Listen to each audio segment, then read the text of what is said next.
证明吃饱了的女鬼妖娆又可爱，我直接让她捏爆我的脑袋当她的下饭菜，不仅掏出菜刀对她说是兄弟就来砍我，而且我还主动嘎了自己给她当晚餐，只因我穿越诡异副本觉醒死亡抽卡系统，只要被诡异杀死就能奖励抽卡一次，并且还能获得一件对方的贴身物品。随着我死亡次数的增加，光着小脚只剩肚兜的女鬼缩在角落，绝望的哭喊着求求你不要再死。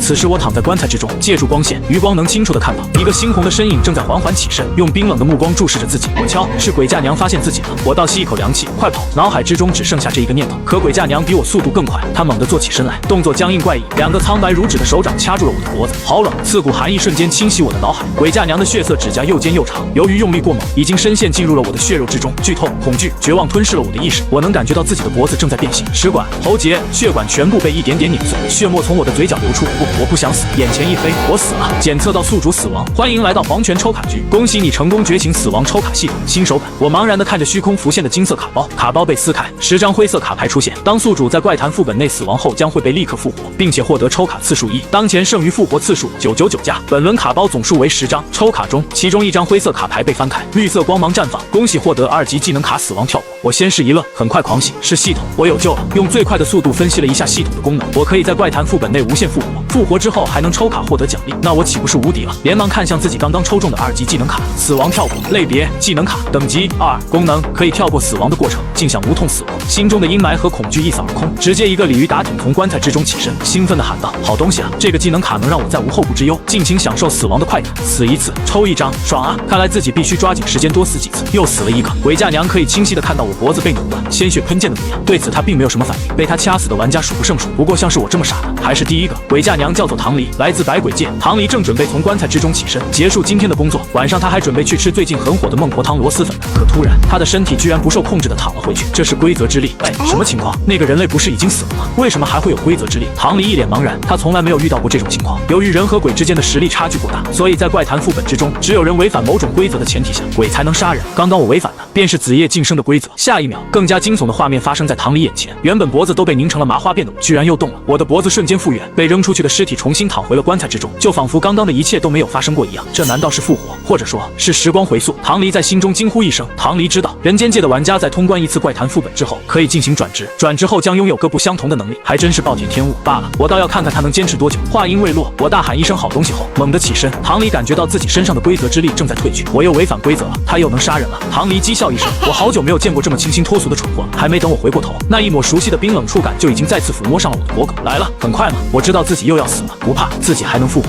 但很快我反应过来一件事，就算自己可以无限复活，但如果没有办法通关这个怪谈副本，自己还不是会被一辈子困在这里？这2局我都是露头就死的，副本内容没有半点推进，这样下去也不行的，自己还是得尽量找线索。于是我的余光迅速瞟向四周，终于就在黑屏前的最后一刻，瞥见了散落一旁的棺材盖板，上面用猩红的血迹龙飞凤舞的写着一行字：子夜晋升。我有点无语，操，坑爹呢！棺材里乌漆嘛黑的，谁能看清这句话？只要推开棺材盖板，必然会发出声响，那时候再看见这句话岂不是晚了？下一瞬眼前再次漆黑一片，我又死了。这一次的确没有感觉到任何死亡的痛苦，只是眼前一黑，系统就说我已经死了。机械声音再次响起，检测到宿主死亡，复活成功，当前剩余复活次数999加，卡包剩余卡牌数量9张，抽卡中。下一秒眼前一道刺目的蓝色光芒闪过，和上一次抽卡明显不同。哟，出货了！连忙朝着自己抽中的卡牌看去，恭喜获得 S2级技能卡，顺手牵羊 S2，毫不犹豫开始查看这张卡的介绍。顺手牵羊，类别技能卡，等级 S2，功能随机抽取一件副本内道具，可永久保留，使用中。恭喜你成功偷到了鬼嫁娘的嫁衣，我眼珠子都差点瞪出来，怀中居然真的多了一件嫁衣，嫁衣之上刺绣宛如繁花，一针一线皆是精巧的，令人毛骨悚然。那颜色更是红的浓烈而扭曲，浓烈的血腥味扑鼻而来。更关键的是，这件嫁衣和棺材之中那个鬼嫁娘穿的一模一样，还能这样？我操！我不会真的把鬼嫁娘的嫁衣抢过来了吧？在心中默念属性2字，成功打开了自己的属性界面。装备位一共有6个，虽然我刚刚获得了一件血衣嫁衣，但是等级暂时不够，还不能穿戴，来不及多做研究了。复活时间结束了，眼前再次恢复光亮，又一次回到了棺材之中，只不过和先前的恐惧、茫然、未知不同。现在的我甚至有些兴奋。就这，唐离有点无语，再次没有任何难度的掐死了我之后，他又一次准备下班，可惜他根本不知道，这仅仅只是一个开始。遇到这种蠢货倒是省事了，还以为他能走出棺材去探索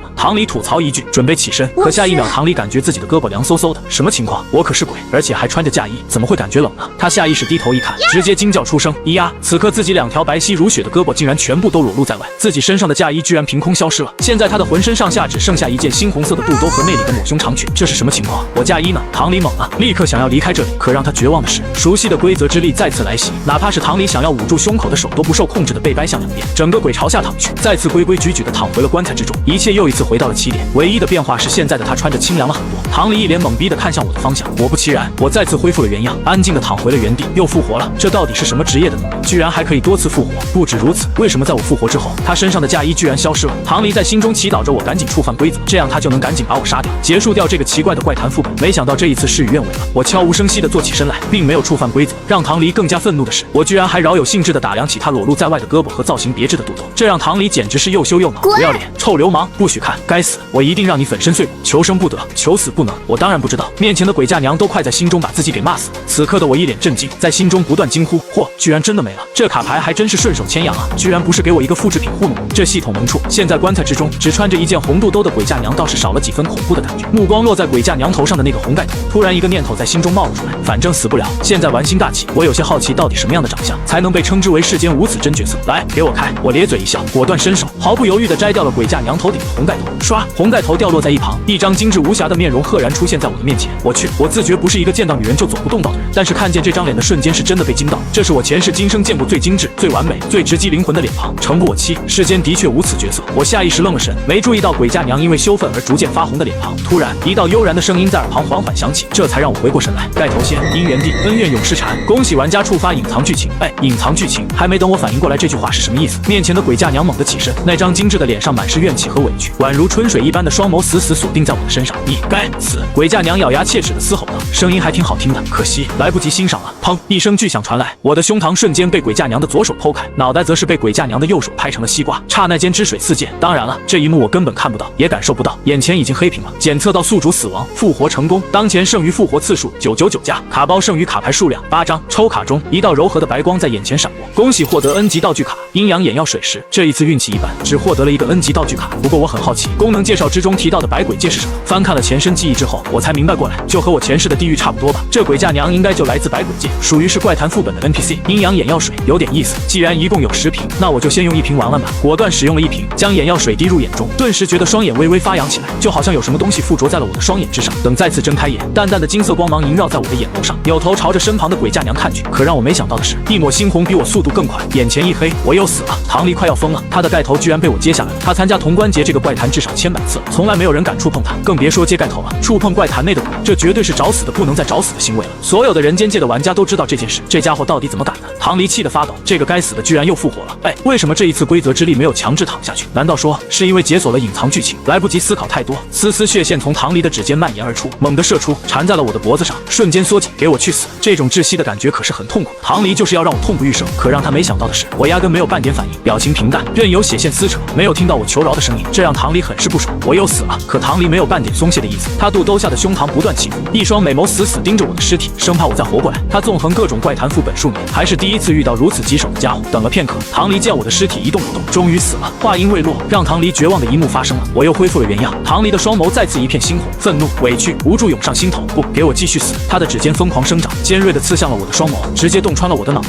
关键是刺穿之后，人是不会立刻死的，那是一种直击灵魂的痛苦，绝对没人可以忍受。唐离上一次用这招的时候，那个人类的惨叫声他至今记忆犹新。可为什么这个人居然一声不吭呢？检测到宿主死亡，复活成功，当前剩余复活次数999加，卡包剩余卡牌数量7张。抽卡中，恭喜获得2级道具卡尸油竹3。我捏着下巴看着这张道具卡，虽然是2级，但感觉有些鸡肋，先留着吧。我兴致勃勃，准备第2次尝试探查鬼嫁娘的属性。可这一次，甚至连眼睛都没有睁开，系统的声音就再次响起，检测到宿主死亡，复活成功。什么情况？老子眼睛都没睁开呢，就死了。很快我明白过来，操，是外面那个鬼嫁娘在鞭尸，不就是揭了他的盖头吗？这就急了。果然啊，好看的女人不好惹，女鬼也不例外。罢了罢了，看看抽中了什么。当前剩余复活次数999加，卡包剩余卡牌数量6张。抽卡中又是蓝色光芒，恭喜获得 S2级技能卡顺手牵羊，居然又是顺手牵羊，技能使用中。恭喜你成功获得了鬼嫁娘的玲珑绣鞋。我瞪大眼珠，好家伙，连绣鞋都给偷来了，这是对鬼嫁娘鞭尸的惩罚吗？看着手中玲珑小巧的绣鞋，十分怀疑自己真的能穿上吗？不管了，等级还不够，先放进背包。除了属性界面，人间界的所有玩家还拥有一个66的背包，最多可以收纳36不同的物品，相同物品则是最多叠加99个。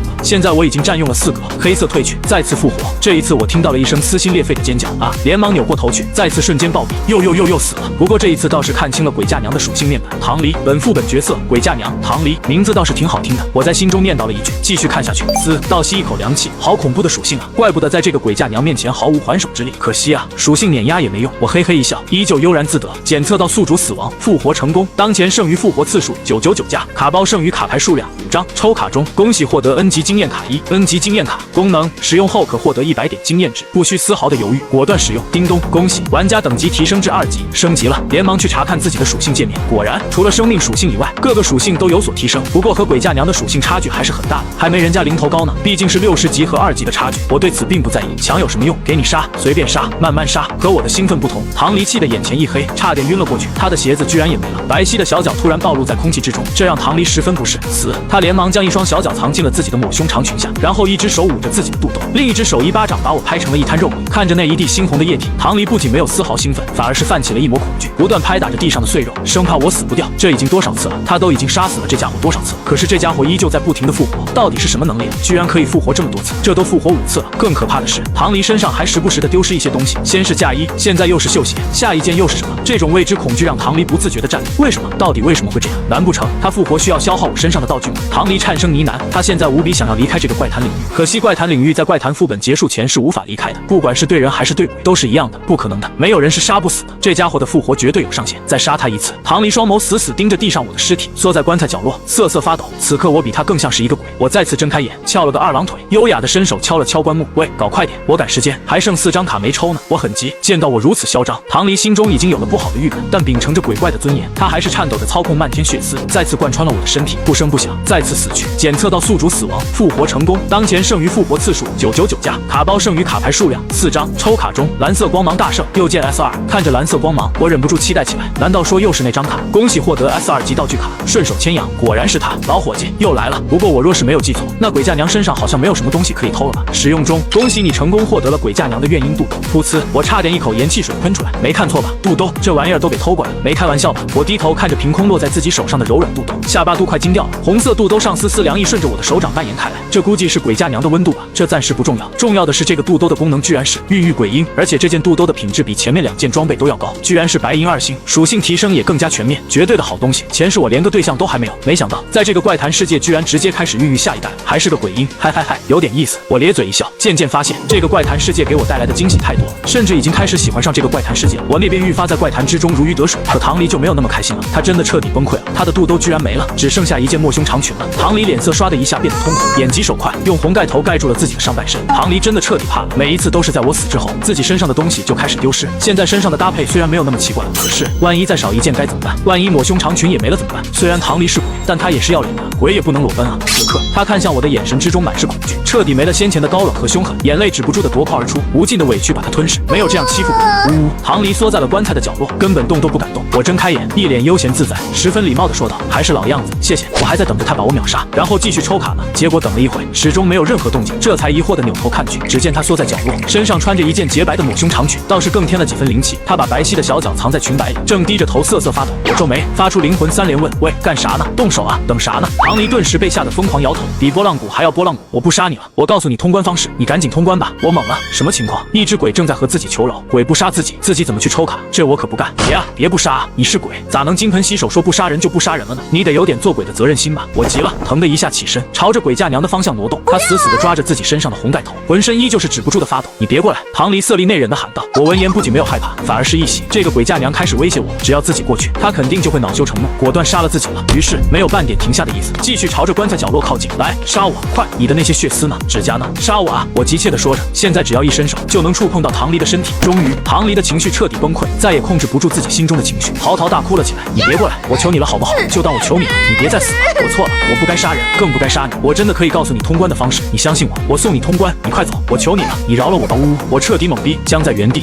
咋还哭了？这鬼怎么回事？怎么感觉他比我还害怕？回头却发现唐离居然还在抽泣不止，心中也是无奈。看样子这女鬼一时半会是指望不上，可是抽卡的机会也不能放弃啊！而且只有本次卡包全部抽取完毕，系统才能进化，这可如何是好？突然我的目光落在了房间的厨房内，顿时计上心头，有了，女鬼不杀自己，自己就自杀呗，反正系统也没有规定一定是鬼杀了自己才能抽卡，自己动手。丰衣足食，棺材中，唐离虽然在嚎啕大哭，但是他也没忘记时刻关注我的动作。原本看到我远离了他还松了一口气，在心中默默说道：“呼，快走，快去通关，只要通关了，这一切自然就结束。”束了，这绝对是他要封存一辈子的黑历史，绝对不能让任何鬼看见。好在马上就要结束了，唐离抹了抹脸颊上的眼泪，抬头想要看看我到哪一步了。如果可以的话，他还能再提示一下我。可没想到，唐离看到了让他无比惊悚、绝望的一幕。只见我一脸狰狞笑容，拎着一把菜刀从厨房跑出来，然后瞬间朝着自己的脖子砍去。唐离傻眼了，他甚至有点不敢相信自己的眼睛。你在干什么？唐离惊呼出声，我眼前一黑，再次死去。检测到宿主死亡，复活成功，当前剩余复活次数999加，卡包剩余卡牌数量3张，抽卡中，恭喜获得2级经验卡1，又是经验卡。不过和上次的不同，这一次经验卡的等级比第一次高，居然正好提升到了4级。再次从棺材之中爬起来，我在唐离惊恐的目光下捡起地面上的菜刀，再次如法炮制。叮咣的声音不断在寂静的房间内回响，每响一声都狠狠砸在唐离的心脏上。噩梦，这简直是噩梦！恶鬼缩在角落，人类却疯狂劈砍着自己的脖颈，这画面太美，鬼不敢看。很快，我再次自杀成功，一道绚烂的蓝光闪耀我面前。